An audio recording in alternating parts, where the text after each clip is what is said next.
All right, guys. So I kind of wanted to talk about this situation because I thought that this situation was absolutely insane. Okay, so if you guys don't know, this guy, his name is John Rudat. Rudat. I don't know how to pronounce his name, but he's an American model.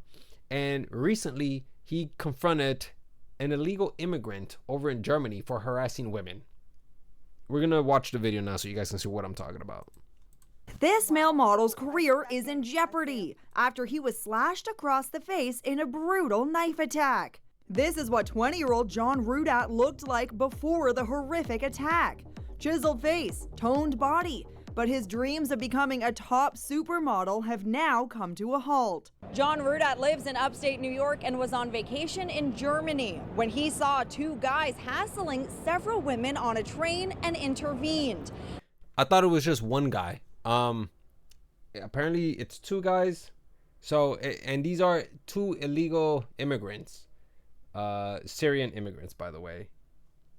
That's when he says one of the assailants pulled out a knife and slashed him across the face. I saw a flash, felt a karate chop, and almost like a snap and pop. And that is when I took a step back and touched my face and realized I was significantly bleeding. Oh my goodness. Was it painful? Surprisingly enough, I did not feel it. My nose was pretty much cut in half. I was sitting there for a couple minutes and I saw a decent amount of blood come out of my face and it was dripping everywhere. He showed us how the knife even cut his eyelid. Yeah. He's lucky he didn't lose an eye. John spent 2 days in the hospital and has no regrets. He sees his scar as a badge of honor. I'm proud for what I did and what I stood up against. How is this going to affect your modeling career? To be honest, I think my modeling career was very short-lived. Okay. He says he's proud of what he did and that he has no regrets, all right? And as you guys can see by the comment section, they're praising him for what he did. You know, went from model to role model. No loss here. A model with a scar like that will make him stand out, and knowing how he got it should gain respect, not ridicule. This is a real man. Integrity and courage exemplified. Wishing him the absolute best. That scar should remain as a badge of honor instead of a mark of shame. Now, if you go through these comments, you will see that all of these folks are praising him for his heroic action. And of course you get comments like this too. Good, learn to mind your own business, ultimate simp here, which I absolutely do not agree with this, okay? But that isn't to say that I don't have any criticisms for this, for the way this man approached the situation, because I definitely do, and I kind of want to talk about it. Now, of course, I'm not sitting here saying that he shouldn't have stepped in. Of course, though, I wouldn't have approached it the way he did, which is go up and confront the man directly and tell him not to do that, because I believe that's the way he confronted him, because I can't imagine any other way he would approach the situation and not come out of that with a scar across his face. But regardless though, the real reason why I wanted to make this video was because I see that there's a tremendous amount of comments that are praising this, but I think it's important to understand that just because they're praising this, they're encouraging the man, they're trying to lift the spirits up and all of that, and that's important. But I think that this kind of sends an indirect message, like a message that isn't meant to be implied, but it is because of the praise that is going on here. And that's the message of, yes, you need to step in regardless if you end up getting slashed across the face. And I know that that's the message that they're indirectly communicating, because if you take a look at this video here where there's this man and this woman having a back and forth, I don't know what they were arguing about and I don't know what happened prior to this video, but what I do know is that throughout this video you can see that this man and woman, they're bickering, and then this man ends up punching this woman in the face. And then there's a screenshot down here where after he punches her, you can see that this man is pearl clutching, thinking to himself like, this just really happened in front of me.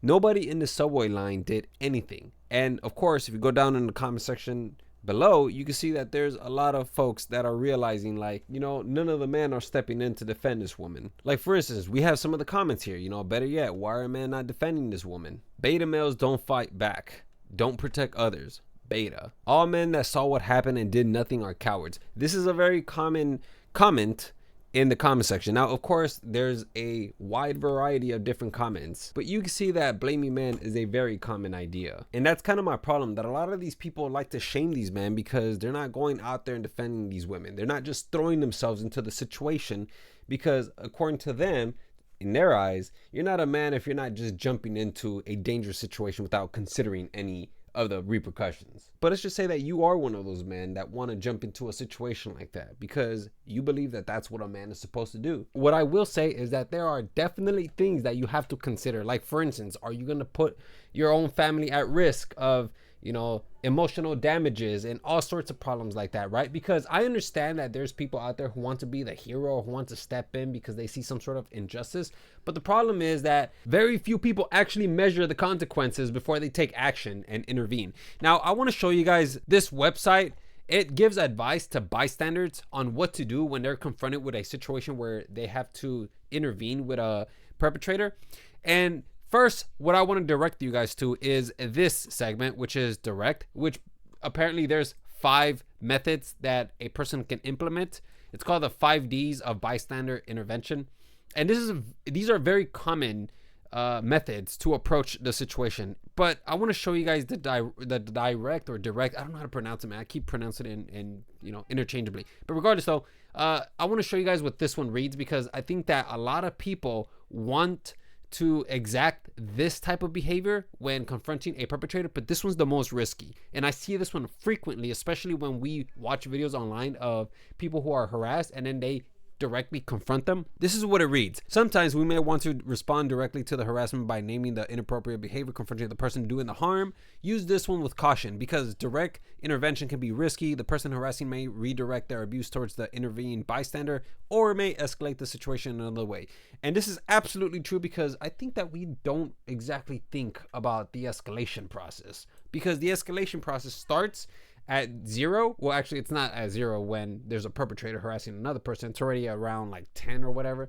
But when there's a man or a woman, mostly a man, when a man intervenes, especially when another man is harassing a woman, that can escalate to 100 immediately. Which is why when you read the second paragraph, this one here, it advises you to keep it short. You don't want to engage in dialogue. You don't want to engage debate because all of that is just going to escalate the situation. You want to assist the person and then get them out of the situation as fast as possible. You don't want to engage with the perpetrator too much.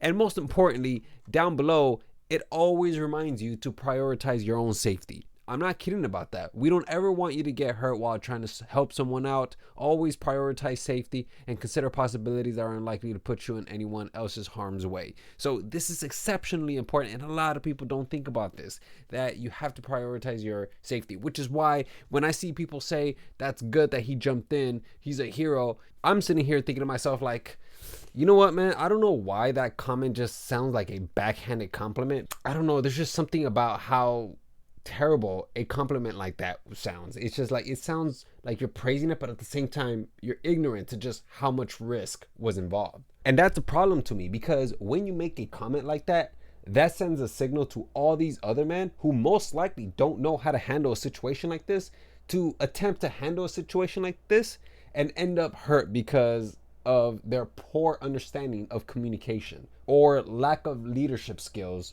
to properly handle a mess like that. So when I look at this male model and what happened to his face, I think about the consequences, the aftermath of what's going to occur, right? Because right now he's still, I'm sure that he's still high off of the event.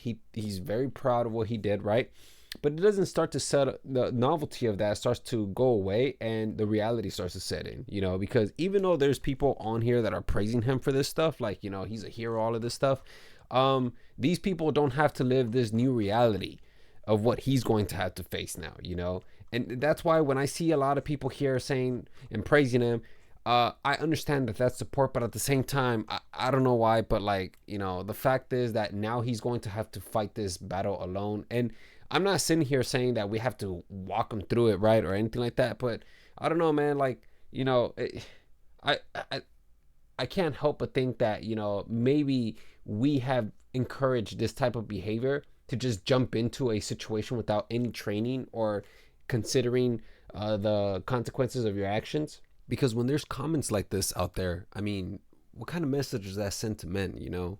And they hold it in the back of their mind thinking to themselves like, I'm a coward for this. Or the comments don't even have to be that explicit. They could be very subtle like this one. This is a real man.